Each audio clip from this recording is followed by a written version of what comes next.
ফের দলের নির্দেশ অমান্য তৃণমূল বিধায়কের। দলের নেতাদের বিরুদ্ধে মুখ খুললেন হুমায়ুন। নাম না করে কান্দির তৃণমূল বিধায়ককে নিশানা, বিডিওকে নিশানা ভরতপুরের তৃণমূল বিধায়কের।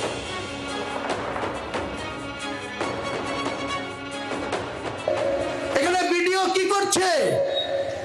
পুলিশের দোষ আমি দেব না, বিডিও তো এখানে নাকামি করছে। পঞ্চায়েতের মালিক তো বিডিও। কি করে একজন পঞ্চায়েতের মেম্বারের স্বামী সেখানে মিটিং রুমের ভিতরে উপপ্রধানের গায়ে হাত দেয়? বিডিওকেও আমি বলবো, আপনি যদি পার্সিয়ালিটি করেন, হুমায়ুন কবিরের ব্যাক রেকর্ড একটু লক্ষ্য করবেন।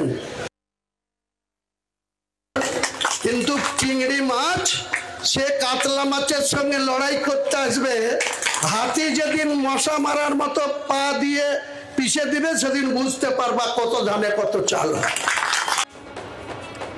অধীর চৌধুরী এ প্রসঙ্গে কি বলছেন শোনাবো। হুমায়ুন কবির আবার বেশ কয়েকদিন চুপ থাকার পর বেলাগাম আক্রমণ বলছে, দলের নেতাকেই বলছে ব্লক সভাপতিদেরকে জবাব নেওয়া গেছে।